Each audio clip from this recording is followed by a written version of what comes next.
ਸਤਿ ਸ਼੍ਰੀ ਅਕਾਲ ਸਾਰੇ ਸਟੂਡੈਂਟਸ ਨੂੰ 10th ਕਲਾਸ ਦੀ ਬੱਚਿਓ। ਅਸੀਂ ਚੈਪਟਰ ਕਰ ਰਹੇ ਹੈਗੇ ਇੰਟਰੋਡਕਸ਼ਨ ਟੂ ਟ੍ਰਿਗਨੋਮੈਟਰੀ। ਚੈਪਟਰ ਹੈਗਾ 8ਵਾਂ ਤੇ ਅਸਾਈਨਮੈਂਟ ਹੈਗੀ ਆ 174। ਮੈਂ Saranjit Kaur from government senior secondary school Harpura Dhandoi district Gurdaspur ਤੋਂ ਪੜ੍ਹੋ ਪੰਜਾਬ ਪੜ੍ਹਾਓ ਪੰਜਾਬ ਦੀ ਟੀਮ ਵੱਲੋਂ ਤੁਹਾਡੇ ਨਾਲ ਅਸਾਈਨਮੈਂਟ ਡਿਸਕਸ ਕਰਨ ਜਾ ਰਹੀ ਹਾਂ। ਤੇ ਬੱਚਿਓ ਹੁਣ ਤੱਕ ਦੀ ਅਸਾਈਨਮੈਂਟ ਵਿੱਚ ਅਸੀਂ ਪਿਛਲੀ ਅਸਾਈਨਮੈਂਟ ਵਿੱਚ ਟ੍ਰਿਗਨੋਮੈਟਰੀ ਦਾ ਮਤਲਬ ਕਰਕੇ ਹਟੇ ਹਾਂ। ਸੰਬੰਧਿਤ ਕੋਣ ਕੀ ਹੁੰਦਾ ਹੈ ਉਹ ਅਸੀਂ ਡਿਸਕਸ ਕਰਕੇ ਹਟੇ ਹਾਂ ਅਤੇ ਟ੍ਰਿਗਨੋਮੈਟਰਿਕ ਰੇਸ਼ੋਜ਼ ਦੀ ਗੱਲ ਕੀਤੀ ਹੈ। ਠੀਕ ਹੈ ਜੀ। ਇੱਥੇ ਮੈਂ ਥੋੜ੍ਹੀ ਜਿਹੀ ਤੁਹਾਨੂੰ ਰਿਵੀਜ਼ਨ ਕਰਾਂਦਾ ਕਿ ਅਸੀਂ 6 ਟ੍ਰਿਗਨੋਮੈਟਰਿਕ ਰੇਸ਼ੋਜ਼ ਕੀਤੇ ਹੈਗੇ ਆ। ਸਭ ਤੋਂ ਪਹਿਲਾ ਹੈਗਾ ਆ ਸਾਈਨ ਥੀਟਾ। ਸਾਈਨ ਇਕੱਲਾ ਨਹੀਂ ਲਿਖਣਾ, ਸਾਈਨ ਦੇ ਨਾਲ ਥੀਟਾ ਲਿਖਣਾ ਬਹੁਤ ਜ਼ਰੂਰੀ ਹੈਗਾ। ਥੀਟੇ ਤੋਂ ਬਿਨਾ ਸਾਈਨ ਦੀ ਕੋਈ ਵੈਲਿਊ ਨਹੀਂ ਹੈਗੀ। ਠੀਕ ਹੈ ਜੀ। ਸਾਈਨ ਥੀਟਾ, ਕੌਸ ਥੀਟਾ, ਠੀਕ ਹੈ ਜੀ, ਟੈਨ ਥੀਟਾ, ਕੋਟ ਥੀਟਾ ਤੇ ਕੋਸੀਕੈਂਟ ਥੀਟਾ ਤੇ ਸੀਕੈਂਟ ਥੀਟਾ। ਇਹ ਅਸੀਂ ਜਿਹੜੇ 6 ਹੈਗੇ ਆ ਇਹ ਟ੍ਰਿਗਨੋਮੈਟਰਿਕ ਰੇਸ਼ੋਜ਼ ਜਿਹੜੇ ਹੈਗੇ ਅਸੀਂ ਪਿਛਲੀ ਅਸਾਈਨਮੈਂਟ ਵਿੱਚ ਡਿਸਕਸ ਕਰ ਚੁੱਕੇ ਆ। ਠੀਕ ਹੈ ਜੀ। ਤੇ ਅੱਜ ਦੀ ਅਸਾਈਨਮੈਂਟ ਵਿੱਚ ਅਸੀਂ ਕੀ ਕਰਨਾ ਆ, ਅੱਜ ਦੀ ਅਸਾਈਨਮੈਂਟ ਵਿੱਚ ਹੋਰ ਅੱਗੇ ਕਰਾਂਗੇ ਜਿਹੜੇ ਲਈ ਉਹਦੇ ਲਈ ਫਿਲਹਾਲ ਅਸੀਂ ਪਿਛਲੀ ਜਿਹੜੀ ਅੱਗੇ ਅਸੀਂ ਫਾਰਮੂਲਾ ਜਿਹਾ ਯਾਦ ਕੀਤਾ ਸੀਗਾ। ਫਾਰਮੂਲਾ ਤਾਂ ਨਹੀਂ ਮੈਂ ਕਹਿ ਸਕਦੀ, ਯਾਦ ਰੱਖਣ ਦਾ ਤਰੀਕਾ ਉਹ ਕੀ ਸੀਗਾ, ਅਸੀਂ ਇੱਕ ਲਾਈਨ ਯਾਦ ਕਰਨੀ ਸੀਗੀ ਬੱਚਿਓ ਇੰਗਲਿਸ਼ ਦੀ। ਇੰਗਲਿਸ਼ ਦਾ ਤਾਂ ਨਹੀਂ, ਉਹ ਕੀ ਸੀਗੀ, ਪੰਡਿਤ ਬਦਰੀ ਪ੍ਰਸਾਦ ਹਰੀ ਹਰੀ ਬੋਲ। ਫਿਰ ਮੈਂ ਹੋਰ ਤੁਹਾਨੂੰ 3 ਵਰਡਸ ਸਿਖਾਏ ਸੀ, ਕੀ ਸੀਗਾ, ਸੋਨਾ ਚਾਂਦੀ ਤੋਲ। ਠੀਕ ਹੈ ਜੀ। ਪੰਡਿਤ ਬਦਰੀ ਪ੍ਰਸਾਦ ਹਰ ਹਰ ਬੋਲ, ਸੋਨਾ ਚਾਂਦੀ ਤੋਲ। ਇਹਦੇ ਤੋਂ ਮੈਂ ਤੁਹਾਨੂੰ ਦਿਖਾਇਆ ਸੀਗਾ ਕਿ ਸਾਈਨ ਦੀਆਂ ਵੈਲਿਊਜ਼ ਤੇ ਕੌਸ ਦੀ ਵੈਲਿਊ ਤੇ ਟੈਨ ਦੀ ਵੈਲਿਊ ਕਿਵੇਂ ਕੱਢਣੀ ਹੈਗੀ ਆ। ਠੀਕ ਹੈ ਜੀ। ਦੁਬਾਰਾ ਮੈਂ ਤੁਹਾਨੂੰ ਦੱਸਦੀ ਹਾਂ। ਤੇ ਜਿਵੇਂ ਹੁਣ ਅਸੀਂ ਕੀ ਕਰਨਾ ਸੀਗਾ, ਅਸੀਂ ਪਹਿਲਾਂ ਕਰ ਹਟੇ ਆ ਨਾ ਕਿ ਸਾਈਨ ਥੀਟਾ ਦੀ ਵੈਲਿਊ ਕੀ ਹੁੰਦੀ ਬੱਚਿਓ, ਪਰਪੈਂਡੀਕੂਲਰ ਓਵਰ ਹਾਈਪੋਟੀਨਿਊਸ ਹੁੰਦੀ ਆ। ਠੀਕ ਹੈ ਜੀ। ਤੇ ਆਹ ਜਿਹੜੀ ਚੀਜ਼ ਹੈਗੀ ਅਸੀਂ ਰਾਈਟ ਐਂਗਲ ਟਰਾਇੰਗਲ ਵਿੱਚ ਕਰਦੇ ਹੈਗੇ A B ਤੇ C। ਆਹ ਸਾਡਾ ਹਾਈਪੋਟੀਨਿਊਸ ਹੁੰਦਾ ਆ। ਜੇ ਮੈਂ C ਐਂਗਲ ਲੈ ਰਹੀ ਹਾਂ ਥੀਟਾ ਤੇ ਆਹ ਮੇਰੀ ਬੇਸ ਹੋ ਜਾਏਗੀ, ਆਹ ਮੇਰਾ ਹੋ ਜਾਏਗਾ ਪਰਪੈਂਡੀਕੂਲਰ। ਸਾਈਨ ਥੀਟਾ ਦੀ ਵੈਲਿਊ P/H ਹੁੰਦੀ ਆ। ਤੇ ਨਾਲ ਹੀ ਜਿਹੜੀ ਹੈਗੀ ਆ ਕੋਸੀਕੈਂਟ ਥੀਟਾ ਬੱਚਿਓ, ਇਹਦਾ ਮੈਂ ਕੀ ਕਿਹਾ ਸੀਗਾ, ਇਹਦਾ ਆਪੋਜ਼ਿਟ ਹੁੰਦਾ। ਜਿਹੜਾ P/H ਹੈਗਾ ਉਹ ਕੀ ਬਣ ਜਾਂਦਾ ਹੈਗਾ H/P। ਤੇ ਇਸ ਚੀਜ਼ ਤੋਂ ਮੈਂ ਕੀ ਡਿਫਾਈਨ ਕਰ ਸਕਦੀ, ਇਸ ਚੀਜ਼ ਤੋਂ ਮੈਂ ਕਨਕਲੂਡ ਕੀ ਕਰ ਸਕਦੀ ਹਾਂ ਕਿ ਜਿਹੜਾ ਕੋਸੀਕੈਂਟ ਥੀਟਾ ਹੈਗਾ ਬੱਚਿਓ, ਕੋਸੀਕੈਂਟ ਥੀਟਾ ਉਹ ਕੀ ਹੈਗਾ ਆ, ਸਾਈਨ ਥੀਟਾ ਨੂੰ ਜੇ ਮੈਂ ਉਹਦਾ ਕੀ ਕਰਦਾ ਰੈਸੀਪ੍ਰੋਕਲ ਕਰਦਾ, ਸਾਈਨ ਥੀਟਾ ਦੀ ਵੈਲਿਊ ਦਾ ਰੈਸੀਪ੍ਰੋਕਲ, ਮਤਲਬ ਮੈਂ ਉਹਨੂੰ ਕੀ ਕਰਤਾ 1/ਸਾਈਨ ਥੀਟਾ ਲਿਖਤਾ। ਤੇ ਕੋਸੀਕੈਂਟ ਥੀਟਾ ਕੀ ਬਣ ਗਿਆ 1/ਸਾਈਨ ਥੀਟਾ। ਇਸ ਤੋਂ ਮੈਂ ਇਹ ਵੀ ਲਿਖ ਸਕਦੀ ਹਾਂ, ਦੇਖੋ ਜੇ ਮੈਂ ਕ੍ਰਾਸ ਮਲਟੀਪਲਾਈ ਕਰਕੇ ਸਾਈਨ ਥੀਟਾ ਇਸ ਪਾਸੇ ਲੈ ਜਾ ਤੇ ਮੈਂ ਇਹ ਕੀ ਲਿਖ ਸਕਦੀ ਹਾਂ, ਜਿਹੜੀ ਸਾਈਨ ਥੀਟਾ ਦੀ ਵੈਲਿਊ ਹੈਗੀ ਉਹ ਕੀ ਹੋ ਜਾਂਦੀ 1/ਕੋਸੀਕੈਂਟ ਥੀਟਾ। ਠੀਕ ਹੈ ਜੀ। ਇੱਕ ਚੀਜ਼ ਯਾਦ ਰੱਖ ਲਓ, ਇਸ ਤੋਂ ਆਹ ਚੀਜ਼ ਤੁਸੀਂ ਕਨਕਲੂਡ ਆਪੇ ਕਰ ਸਕਦੇ ਕਿਉਂਕਿ ਤੁਸੀਂ ਬਸ ਕ੍ਰਾਸ ਮਲਟੀਪਲਾਈ ਕੀਤਾ ਹੈਗਾ ਤੇ ਸਾਈਨ ਥੀਟਾ ਦੀ ਉੱਥੋਂ ਵੈਲਿਊ ਕੱਢੀ ਹੈਗੀ। ਠੀਕ ਹੈ ਜੀ। ਪਹਿਲੀ ਚੀਜ਼ ਅਸੀਂ ਆ ਕਰਨੀ ਹੁਣ। ਠੀਕ ਹੈ ਜੀ। ਜਿਹੜੀ ਕੋਸੀਕੈਂਟ ਥੀਟਾ ਹੈਗੀ ਆ ਉਹ ਕੀ ਹੁੰਦੀ ਆ 1/ਸਾਈਨ ਥੀਟਾ। ਦੂਜੀ ਚੀਜ਼ ਅਸੀਂ ਕਰਾਂਗੇ, ਇਹ ਪਹਿਲੀ ਚੀਜ਼ ਅਸੀਂ ਕੀਤੀ ਅੱਜ। ਠੀਕ ਹੈ ਜੀ। ਦੂਜੀ ਚੀਜ਼ ਹੈਗੀ ਆ ਜਿਹੜਾ ਸੀਕੈਂਟ ਥੀਟਾ ਆ, ਸੀਕੈਂਟ ਥੀਟਾ ਹੁੰਦਾ ਆ 1/ਕਾਸ ਥੀਟਾ। ਹੁਣ ਇਹ ਕਿਉਂ ਹੁੰਦਾ ਹੈ, ਦੇਖੋ ਕਾਸ ਥੀਟਾ ਹੈਗਾ ਆ ਉਹ ਹੁੰਦਾ ਹੈ B/H। ਠੀਕ ਹੈ ਜੀ। ਤੇ ਸੀਕੈਂਟ ਥੀਟਾ ਜਿਹੜਾ ਹੈਗਾ ਉਹ ਹੁੰਦਾ ਆ H/B। ਇਹਦਾ ਉਲਟਾ ਆ ਹੁੰਦਾ ਹੈ। ਇਸ ਕਰਕੇ ਜਿਹੜਾ ਕਾਸ ਥੀਟਾ ਹੈਗਾ ਉਹ 1/ਸੀਕੈਂਟ ਥੀਟਾ ਹੋ ਜਾਏਗਾ, ਜਾਂ ਸੀਕੈਂਟ ਥੀਟਾ ਹੈਗਾ ਉਹ 1/ਕਾਸ ਥੀਟਾ ਹੋ ਜਾਏਗਾ। ਇਹ ਦੂਜੀ ਚੀਜ਼ ਅਸੀਂ ਸਮਝੀ ਹੈਗੀ ਅੱਜ। ਤੀਜੀ ਚੀਜ਼ ਹੈਗੀ ਆ ਜਿਹੜਾ ਕਾਟ ਥੀਟਾ ਹੈਗਾ ਆ ਉਹ ਕੀ ਹੈਗਾ ਆ, ਕਿਸ ਚੀਜ਼ ਦਾ ਰੈਸੀਪ੍ਰੋਕਲ ਹੈਗਾ, ਉਹ ਹੈਗਾ ਆ ਟੈਨ ਥੀਟਾ ਦਾ ਰੈਸੀਪ੍ਰੋਕਲ। ਠੀਕ ਹੈ ਜੀ। ਕਾਟ ਥੀਟਾ ਜੇ ਲਿਖਣਾ ਉਹ 1/ਟੈਨ ਥੀਟਾ ਲਿਖੋਗੇ। ਉਸੇ ਤਰ੍ਹਾਂ ਇੱਥੋਂ ਹੀ ਮੈਂ ਕੀ ਕਨਕਲੂਡ ਕਰ ਸਕਦੀ, ਜੇ ਟੈਨ ਥੀਟਾ ਲਿਖਣਾ ਤੇ ਟੈਨ ਥੀਟਾ ਕੀ ਹੋ ਜਾਏਗਾ 1/ਕਾਟ ਥੀਟਾ। ਠੀਕ ਹੈ ਜੀ। 3 ਚੀਜ਼ਾਂ ਅਸੀਂ ਕੀਤੀਆਂ, ਪਹਿਲੀ ਦੂਜੀ ਤੇ ਤੀਜੀ। ਇਹਦੇ ਵਿੱਚ ਅਸੀਂ ਕੀਤੇ ਕਿ ਇੱਕ ਚੀਜ਼ ਜਿਹੜੀ ਹੈਗੀ ਦੂਜੇ ਦੇ ਰੈਸੀਪ੍ਰੋਕਲ ਆ। ਕੋਸੀਕੈਂਟ ਜਿਹੜੀ ਹੈਗੀ ਆ ਸਾਈਨ ਦਾ, ਸੀਕੈਂਟ ਜਿਹੜੀ ਹੈਗੀ ਆ ਕਾਸ ਦਾ, ਤੇ ਕਾਟ ਜਿਹੜੀ ਹੈਗੀ ਉਹ ਟੈਨ ਦਾ ਕੀ ਹੈਗੀ ਆ ਰੈਸੀਪ੍ਰੋਕਲ ਹੈਗੀ ਆ। ਨੈਕਸਟ ਚੀਜ਼ ਅਸੀਂ ਜਿਹੜੀ ਕਰਨੀ ਆ ਉਹ ਹੈਗੀ ਆ ਵੈਲਿਊ ਆਫ ਸਾਈਨ ਥੀਟਾ। ਹੁਣ ਸਾਈਨ ਥੀਟਾ ਦੀ ਵੈਲਿਊ ਬੱਚੋ ਤੁਸੀਂ ਯਾਦ ਰੱਖਣੀ ਹੈਗੀ ਆ, ਉਹ ਲੈਸ ਦੈਨ ਜਾਂ ਇਕੁਅਲਸ ਟੂ ਜਿਹੜੀ ਹੈਗੀ ਆ ਉਹ 1 ਹੈਗੀ ਆ। ਠੀਕ ਹੈ ਜੀ। ਉਸੇ ਤਰ੍ਹਾਂ cos ਥੀਟਾ ਜਿਹੜੀ ਹੈਗੀ ਆ ਉਹ ਲੈਸ ਦੈਨ ਇਕੁਅਲਸ ਟੂ 1 ਹੈਗੀ ਆ। ਦੇਖੋ ਇੱਕ ਤੋਂ ਛੋਟੀ ਹੈਗੀ ਆ, ਉਹਦੀ ਲੋਅਰ ਲਿਮਿਟ ਇੱਥੇ ਕੀ ਹੈਗੀ ਆ, ਕਿਸ ਚੀਜ਼ ਤੋਂ ਵੱਡੀ ਹੋਏਗੀ, ਬਾਅਦ 'ਚ ਅਸੀਂ ਡਿਸਕਸ ਕਰਾਂਗੇ। ਫਿਲਹਾਲ ਦੇ ਲਈ ਤੁਸੀਂ ਜਿਹੜਾ ਹੈਗਾ ਹੁਣ ਇਹ ਸਿੱਖਣਾ ਆ ਕਿ ਜਿਹੜੀ ਸਾਈਨ ਥੀਟਾ ਹੈਗੀ ਤੇ cos ਥੀਟਾ ਹੈਗੀ, ਇਹਨਾਂ ਦੋਵਾਂ ਦੀ ਵੈਲਿਊ ਜਿਹੜੀ ਹੈਗੀ ਆ ਇੱਕ ਤੋਂ ਵੱਡੀ ਨਹੀਂ ਹੋ ਸਕਦੀ। ਇੱਕ ਇੱਕ ਦੇ ਬਰਾਬਰ ਹੋ ਸਕਦੀ ਆ ਜਾਂ ਉਸ ਤੋਂ ਛੋਟੀ ਛੋਟੀ ਹੋਏਗੀ। ਹੁਣ ਇਹ ਕਿਉਂ ਹੈਗਾ ਹੈ, ਦੇਖੋ ਸਾਈਨ ਥੀਟਾ ਸਾਨੂੰ ਪਤਾ ਕੀ ਹੁੰਦਾ ਆ, ਪਰਪੈਂਡੀਕੂਲਰ ਓਵਰ ਹਾਈਪੋਟੇਨਿਊਸ। ਕਿਸੇ ਵੀ ਟਰਾਇੰਗਲ ਦੇ ਵਿੱਚ ਉਹਦਾ ਜਿਹੜਾ ਪਰਪੈਂਡੀਕੂਲਰ ਹੈਗਾ ਉਹਨੂੰ ਜਦੋਂ ਮੈਂ ਉਹਦੇ ਹਾਈਪੋਟੇਨਿਊਸ ਨਾਲ ਡਿਵਾਈਡ ਕਰਦੀ ਹਾਂ ਤੇ ਉਹਦਾ ਜਿਹੜਾ ਰੇਸ਼ੋ ਹੈਗਾ ਉਹ ਕਿਹਦੇ ਬਰਾਬਰ ਹੁੰਦਾ ਹੈ, ਸਾਈਨ ਥੀਟਾ ਦੇ ਬਰਾਬਰ। ਹੁਣ ਸਾਨੂੰ ਇਹ ਵੀ ਪਤਾ ਹੈਗਾ ਕਿ ਜਿਹੜੀ ਹਾਈਪੋਟੇਨਿਊਸ ਹੈਗੀ ਆ ਉਹ ਸਭ ਤੋਂ ਜਿਹੜੀ ਹੈਗੀ ਆ ਲਾਰਜੈਸਟ ਸਾਈਡ ਹੁੰਦੀ ਆ ਆਫ ਐਨੀ ਟਰਾਇੰਗਲ, ਹੈ ਨਾ। ਕਿਸੇ ਵੀ ਟਰਾਇੰਗਲ ਦੀ ਜਿਹੜੀ ਹੈਗੀ ਤਿੰਨਾਂ ਭੁਜਾਵਾਂ ਵਿੱਚੋਂ ਸਭ ਤੋਂ ਵੱਡੀ ਭੁਜਾ ਕਿਹੜੀ ਹੁੰਦੀ ਆ, ਕਰਨ ਹੁੰਦੀ ਆ, ਠੀਕ ਹੈ ਜੀ। ਤੇ ਜਦੋਂ ਵੱਡੀ ਰਕਮ ਨਾਲ ਮੈਂ ਡਿਵਾਈਡ ਕਰ ਰਹੀ ਹਾਂ, ਉੱਪਰ ਮੇਰੀ ਛੋਟੀ ਰਕਮ ਹੈਗੀ ਆ, ਮੰਨ ਲਓ 3/5 ਹੈਗਾ, ਠੀਕ ਹੈ ਜੀ। ਆਹ ਵਾਲੀ ਜਿਹੜੀ ਰਕਮ ਹੈਗੀ ਬੱਚਿਓ ਇਹ ਹਮੇਸ਼ਾ ਜਿਹੜੀ ਹੈਗੀ ਆ ਇੱਕ ਤੋਂ ਛੋਟੀ ਹੋਏਗੀ, ਠੀਕ ਹੈ ਜੀ। ਜਦੋਂ ਸਾਡਾ ਜਿਹੜਾ ਅੰਸ਼ ਹੈਗਾ ਆ ਉਹ ਛੋਟਾ ਹੋਵੇ ਤੇ ਹਰ ਜਿਹੜਾ ਡਿਨੋਮੀਨੇਟਰ ਹੈਗਾ ਵੱਡਾ ਹੋਵੇ ਤੇ ਸਾਡੀ ਵੈਲਿਊ ਹਮੇਸ਼ਾ ਜਿਹੜੀ ਹੈਗੀ ਆ ਇੱਕ ਤੋਂ ਛੋਟੀ ਹੁੰਦੀ ਆ, ਠੀਕ ਹੈ। ਇਸ ਚੀਜ਼ ਤੋਂ ਮੈਂ ਕੀ ਕਨਕਲੂਡ ਕਰ ਸਕਦੀ ਕਿ ਜਿਹੜੀ ਮੇਰੀ ਸਾਈਨ ਥੀਟਾ ਹੈਗੀ ਆ ਉਹ ਜਿਹੜੀ ਵੈਲਿਊ ਹੈਗੀ ਬੱਚਿਓ ਉਹ ਕੀ ਹੋਏਗੀ, ਇੱਕ ਨਾਲੋਂ ਕੀ ਹੋਏਗੀ, ਛੋਟੀ ਹੋਏਗੀ, ਠੀਕ ਹੈ ਜੀ। ਇੱਕ ਨਾਲੋਂ ਕੀ ਹੋਏਗੀ, ਉਹ ਛੋਟੀ ਹੋਏਗੀ। ਉਸੇ ਤਰ੍ਹਾਂ ਜਿਹੜੀ cos ਥੀਟਾ ਹੈਗੀ ਬੱਚਿਓ ਉਹ ਵੀ ਵੈਲਿਊ ਕੀ ਹੋਏਗੀ, ਇੱਕ ਜਾਂ ਇੱਕ ਨਾਲੋਂ ਕੀ ਹੋਏਗੀ, ਛੋਟੀ ਹੋਏਗੀ। ਇੱਕ ਦੇ ਬਰਾਬਰ ਵੀ ਹੋ ਸਕਦੀ ਤੇ ਇੱਕ ਨਾਲੋਂ ਛੋਟੀ ਵੀ ਹੋਏਗੀ, ਠੀਕ ਹੈ ਜੀ। ਹੁਣ ਇਸ ਚੀਜ਼ ਤੋਂ ਹੀ ਆਪਾਂ ਅੱਗੇ ਕਨਕਲੂਡ ਕਰਨਾ ਹੈ। ਉਹ ਕੀ ਕਨਕਲੂਡ ਕਰਾਂਗੇ, ਦੇਖੋ ਸਾਈਨ ਥੀਟਾ ਕੀ ਹੁੰਦਾ। ਅੱਛਾ, ਆਹ ਵਾਲੀ ਜਿਹੜੀ ਇਕੁਏਸ਼ਨ ਹੈਗੀ ਨਾ ਇਹਨੂੰ ਪਹਿਲਾ ਇਕੁਏਸ਼ਨ ਮੰਨ ਲੈਣੀ। ਇਸ ਇਕੁਏਸ਼ਨ ਨੂੰ ਮੈਂ ਦੋਵੇਂ ਪਾਸੇ ਸਾਈਨ ਥੀਟਾ ਨਾਲ ਡਿਵਾਈਡ ਕਰਨ ਲੱਗੀ ਹਾਂ। ਇਹਦਾ ਮਤਲਬ ਸਾਈਨ ਥੀਟਾ ਨੂੰ ਮੈਂ ਸਾਈਨ ਥੀਟਾ ਨਾਲ ਡਿਵਾਈਡ ਕਰਨ ਲੱਗੀ ਹਾਂ। ਇਸ ਪਾਸੇ ਜਿਹੜਾ ਹੈਗਾ ਮੈਂ ਇੱਕ ਨੂੰ ਕਿਹਦੇ ਨਾਲ ਡਿਵਾਈਡ ਕਰਨ ਲੱਗੀ, ਸਾਈਨ ਥੀਟਾ ਦੇ ਨਾਲ, ਠੀਕ ਹੈ ਜੀ। ਇਹਨੂੰ ਅਸੀਂ ਬਾਅਦ 'ਚ ਵਰਤਦੇ ਹਾਂ। Okay, sign theta over sign theta ਕਿਹਦੇ ਬਰਾਬਰ ਆ ਗਿਆ, 1 ਦੇ ਬਰਾਬਰ। ਤੇ ਲੈਸ ਦੈਨ ਇਕੁਅਲਸ ਟੂ ਕੀ ਆ ਗਿਆ, 1 ਓਵਰ ਸਾਈਨ ਥੀਟਾ। ਆਪਾਂ ਹੁਣੇ ਕਰਕੇ ਹਟੇ ਹਾਂ। ਸਾਈਨ ਥੀਟਾ ਦਾ ਰੈਸੀਪ੍ਰੋਕਲ ਕੀ ਹੁੰਦਾ ਹੈ, ਕੋਸੀਕੈਂਟ ਥੀਟਾ।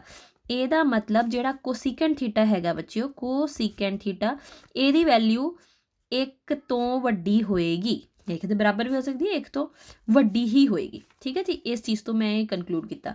ਨਾਲ ਹੀ ਆ ਦੂਜੀ ਇਕੁਏਸ਼ਨ ਹੈਗੀ ਆ, ਇਹਨੂੰ ਮੈਂ ਸੋਲਵ ਕਰਦਾ ਵੀ ਥੋੜਾ ਜਿਹਾ ਡਿਫਰੈਂਟ। ਅੱਛਾ, ਇਸ ਇਕੁਏਸ਼ਨ ਨੂੰ ਮੈਂ ਦੋਵੇਂ ਪਾਸੇ cos ਨਾਲ ਡਿਵਾਈਡ ਕਰਨ ਲੱਗੀ।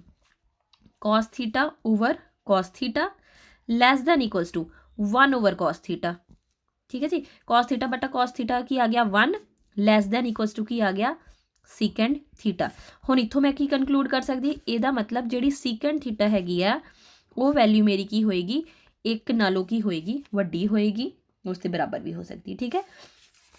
ਅਸੀਂ ਪਹਿਲਾ ਕਨਸੈਪਟ ਇਹਦੇ 'ਚ ਆ ਕੀਤਾ, ਦੂਜਾ ਕਨਸੈਪਟ ਕੋਸੀਕੈਂਟ cos ਥੀਟਾ ਕੀਤਾ, ਤੀਜਾ ਕਨਸੈਪਟ ਅਸੀਂ ਕੋਸੀਕੈਂਟ ਥੀਟਾ ਦੀ ਵੈਲਿਊ ਕੀਤੀ ਤੇ ਚੌਥਾ ਸਟੈਪ ਅਸੀਂ ਸੀਕੈਂਟ ਥੀਟਾ ਦੀ ਵੈਲਿਊ ਕੀਤੀ ਹੈ, ਠੀਕ ਹੈ ਜੀ। ਇਸ ਤੋਂ ਅੱਗੇ ਜਿਹੜਾ ਹੈਗਾ ਹੁਣ ਅਸੀਂ ਅਸਾਈਨਮੈਂਟ ਵੱਲ ਚੱਲਦੇ, ਦੇਖੀਏ ਉਹਦੇ ਵਿੱਚ ਕੀ ਕੀ ਦਿੱਤਾ ਹੋਇਆ। ਓਕੇ, ਦੇਖੋ ਸਭ ਤੋਂ ਪਹਿਲਾਂ ਜਿਹੜਾ ਹੈਗਾ ਆ ਇਹ ਅਸਾਈਨਮੈਂਟ ਵਿੱਚ ਅਸੀਂ ਕੀ ਕਰਨਾ ਹੈਗਾ ਆ, ਪੁਆਇੰਟਸ ਟੂ ਰਿਮੈਂਬਰ। ਜਿਹੜੀ ਕੋਸੀਕੈਂਟ ਥੀਟਾ ਹੈਗੀ ਆ ਉਹ ਸਾਈਨ ਥੀਟਾ ਹੋ ਗਿਆ 1 ਓਵਰ ਸਾਈਨ ਥੀਟਾ। ਉਸੇ ਤਰ੍ਹਾਂ secant theta 1 over cos theta ਹੋ ਗਿਆ। cot ਥੀਟਾ ਕੀ ਹੋ ਗਿਆ, ਟੈਨ ਥੀਟਾ ਦਾ ਰੈਸੀਪ੍ਰੋਕਲ। ਇਹ ਅਸੀਂ ਹੁਣੇ ਕਰਕੇ ਹਟੇ ਹਾਂ। ਹੁਣ ਕੀ ਕੀਤਾ ਅਸੀਂ, ਸਾਈਨ ਥੀਟਾ ਦੀ value less than equals to 1 ਹੋਏਗੀ। ਉਸੇ ਤਰ੍ਹਾਂ cos ਥੀਟਾ ਦੀ ਵੈਲਿਊ ਵੀ ਲੈਸ ਦੈਨ ਇਕੁਅਲਸ ਟੂ 1 ਹੋਏਗੀ। ਕੋਸੀਕੈਂਟ ਥੀਟਾ ਦੀ value greater than equals to 1 ਹੋਏਗੀ। ਸੀਕੈਂਟ ਥੀਟਾ ਦੀ value greater than equals to 1 ਹੋਏਗੀ। ਅਗਲਾ ਪੁਆਇੰਟ ਕਰੀਏ, ਕੀ ਕਹਿੰਦੇ, for the sake of convenience ਅਸੀਂ ਜਿਹੜਾ ਹੈਗਾ ਹੈ ਸਾਈਨ ਸਕੁਅਰ ਥੀਟਾ ਤੇ cos ਸਕੁਅਰ ਥੀਟਾ ਨੂੰ ਲਿਖਦੇ ਹਾਂ ਕਿਹਦੀ ਜਗ੍ਹਾ ਤੇ, ਸਾਈਨ ਥੀਟਾ ਦਾ ਹੋਲ ਸਕੁਅਰ ਦੀ ਜਗ੍ਹਾ, ਠੀਕ ਹੈ। ਮਤਲਬ ਸਾਈਨ ਥੀਟਾ ਜੇ ਮੈਂ ਲਿਖਣਾ ਹੋਵੇ ਨਾ ਸਾਈਨ ਥੀਟਾ ਦਾ ਸਕੁਅਰ, ਤੇ ਮੈਂ ਇਹਨੂੰ ਇਹ ਨਹੀਂ ਲਿਖ ਸਕਦੀ ਕਿ ਇਹ ਹੈਗਾ ਹੈ ਸਾਈਨ ਸਕੁਅਰ ਥੀਟਾ ਤੇ ਥੀਟਾ ਦਾ ਵੀ ਸਕੁਅਰ ਕਰ ਦੇਣਾ। ਇਹ ਜਿਹੜਾ ਹੈਗਾ ਐਲਜੈਬਰਾ ਵਿੱਚ ਜਦੋਂ ਅਸੀਂ ਕਰਦੇ ਸੀਗੇ ਉਹ ਇਦਾਂ ਹੁੰਦਾ ਸੀਗਾ। ਜਿੱਦਾਂ ਐਲਜੈਬਰਾ ਵਿੱਚ ਕਰਦੇ ਨਾ ਆਪਾਂ ਐਕਸ ਵਾਈ ਦਾ ਸਕੁਅਰ ਕਰਨਾ ਹੋਵੇ ਤੇ ਉਹਦੇ ਵਿੱਚ ਕੀ ਆ ਜਾਂਦਾ, ਐਕਸ ਦਾ ਸਕੁਅਰ ਤੇ ਵਾਈ ਦਾ ਸਕੁਅਰ। ਪਰ ਇੱਥੇ ਤੁਸੀਂ ਗਲਤੀ ਨਹੀਂ ਕਰਨੀ ਕਿ ਮੈਂ ਸਾਈਨ ਦਾ ਵੀ ਸਕੁਅਰ ਕਰਦਾ ਤੇ ਮੈਂ ਨਾਲ ਇੱਥੇ ਥੀਟੇ ਦਾ ਵੀ ਸਕੁਅਰ ਕਰਦਾ। ਥੀਟਾ ਇਜ਼ ਐਂਗਲ, ਉਹਦਾ ਸਕੁਅਰ ਨਹੀਂ ਹੋਣਾ, ਠੀਕ ਹੈ ਜੀ। ਇਹਦਾ ਮਤਲਬ ਕੀ ਹੋਇਆ, ਸਾਈਨ ਥੀਟਾ ਦਾ ਜਿਹੜਾ ਸਕੁਅਰ ਹੈਗਾ ਬੱਚਿਓ ਉਹ ਕੀ ਹੋਏਗਾ, ਸਾਈਨ ਸਕੁਅਰ ਥੀਟਾ ਦੇ ਬਰਾਬਰ ਨਹੀਂ ਹੋਏਗਾ, ਠੀਕ ਹੈ ਜੀ। ਉੱਥੇ ਥੀਟੇ ਦਾ ਤੁਸੀਂ ਸਕੁਅਰ ਨਹੀਂ ਕਰਨਾ।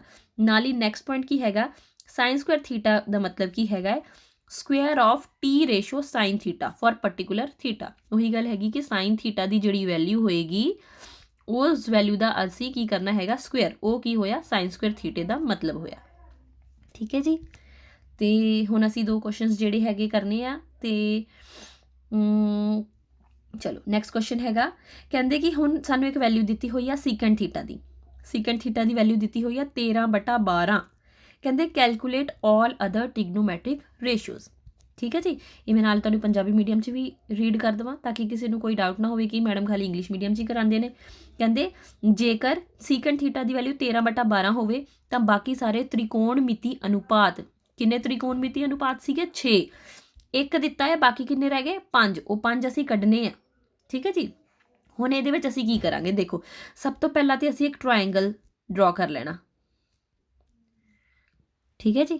ਦੇਖੋ A B ਤੇ C, ਤੁਸੀਂ ਰੈਂਡਮਲੀ ਕਿਤੇ ਵੀ ABC ਲਿਖ ਸਕਦੇ ਹੋ, ਮੈਂ A ਤੇ ਲੈ ਲਿਆ ਹੈਗਾ ਆ 90 ਦਾ ਕੋਣ। ਹੁਣ ਸਾਨੂੰ ਪਤਾ ਹੈਗਾ ਕਿ ਸੀਕੈਂਟ ਥੀਟਾ ਦੀ ਵੈਲਿਊ ਕੀ ਦਿੱਤੀ ਹੋਈ 13/12। ਨਾਲ ਹੀ ਮੈਂ ਆਪਣਾ ਦਿਮਾਗ ਰਿਵਾਈਂਡ ਕਰਕੇ ਕਰ ਲੈਣਾ ਕਿ ਜਿਹੜੀ ਸੀਕੈਂਟ ਥੀਟਾ ਹੈਗੀ ਆ ਉਹ ਕੀ ਹੋ ਜਾਂਦੀ ਆ, ਉਹ ਹੋ ਜਾਂਦੀ ਬੱਚਾ H/B। ਦੇਖੋ B/H ਹੁੰਦੀ ਤੇ cos ਹੋਣੀ ਸੀਗੀ, ਤੇ ਸੀਕੈਂਟ ਥੀਟਾ ਕੀ ਹੋ ਗਈ H/B। ਇਹਦਾ ਮਤਲਬ H/B ਤੁਸੀਂ ਕਿਹਦੇ ਇਕੁਏਟ ਕਰਤਾ 13/12 ਦੀ। ਠੀਕ ਹੈ ਜੀ। ਦੇਖੋ ਇਹ ਕੀ ਹੈਗਾ, ਜਦੋਂ ਕਰਨ ਦਾ ਅਸੀਂ ਅਨੁਪਾਤ ਲਿਆ ਹੈਗਾ ਕਿਹਦੇ ਨਾਲ, ਜਿਹੜਾ ਬੇਸ ਹੈਗਾ, ਜਿਹੜਾ ਸਾਡਾ ਆਧਾਰ ਹੈਗਾ, ਉਹ ਜਿਹੜਾ ਅਨੁਪਾਤ ਹੈਗਾ, ਜਿੰਨੀਆਂ ਵੀ ਉਹਦੀਆਂ ਲਾਈਨ ਸੈਗਮੈਂਟ ਦੀ ਲੈਂਥ ਹੈਗੀ ਆ, ਉਹਨਾਂ ਦਾ ਰੇਸ਼ੋ ਕੀ ਆ ਰਿਹਾ ਬੱਚਾ 13/12। ਇਹਦਾ ਮਤਲਬ BC ਦਾ ਅਨੁਪਾਤ, ਠੀਕ ਹੈ ਜੀ, ਕਿਹਦੇ ਤੇ ਲਿਆ ਹੈਗਾ AB ਤੇ, BC/AB। ਇਹ ਅਨੁਪਾਤ ਕੀ ਹੈਗਾ 13/12। ਇਹ ਹੈਗਾ ਸੀਕੈਂਟ ਥੀਟਾ ਦੇ ਬਰਾਬਰ। ਠੀਕ ਹੈ ਜੀ। ਹੁਣ ਅਸੀਂ ਕੀ ਕਰਨਾ ਆ, ਹੁਣ ਮੈਂ ਤੁਹਾਨੂੰ ਜ਼ੂਮ ਕਰਕੇ ਦਿਖਾਉਣ ਲੱਗੀ ਅਸੀਂ ਕਰਨਾ ਕੀ ਆ, ਸਮ ਨੂੰ ਸੋਲਵ ਕਿੱਦਾਂ ਕਰਨਾ। ਦੇਖੋ H/B ਅਸੀਂ 13/12 ਲੈ ਲਿਆ। ਇੱਥੋਂ ਅਸੀਂ ਕੀ ਡਿਡਿਊਸ ਕਰਾਂਗੇ, ਅਸੀਂ H ਦੀ ਵੈਲਿਊ ਲੈ ਲਾਂਗੇ 13, ਜਿਹੜੀ ਉੱਪਰ ਵਾਲੀ ਰਕਮ ਹੈਗੀ ਨਾ 13, ਇਹਨੂੰ ਅਸੀਂ ਲੈ ਲਿਆ 13K। B ਦੀ ਵੈਲਿਊ ਅਸੀਂ ਲੈ ਲਈ ਹੈਗੀ 12K। ਜਿਹੜੀ ਉੱਪਰ ਵਾਲੀ ਰਕਮ ਸੀਗੀ ਉਹਦੇ ਨਾਲ K ਲਿਖ ਦਿੱਤਾ, ਨੀਚੇ ਵਾਲੀ ਰਕਮ ਨਾਲ ਅਸੀਂ K ਲਿਖ ਦਿੱਤਾ। ਜਿੱਥੇ ਕੀ ਹੈਗਾ K ਕੋਈ ਧਨਾਤਮਕ ਸੰਖਿਆ ਹੈ, K is any a positive integer, positive integer. ਠੀਕ ਹੈ।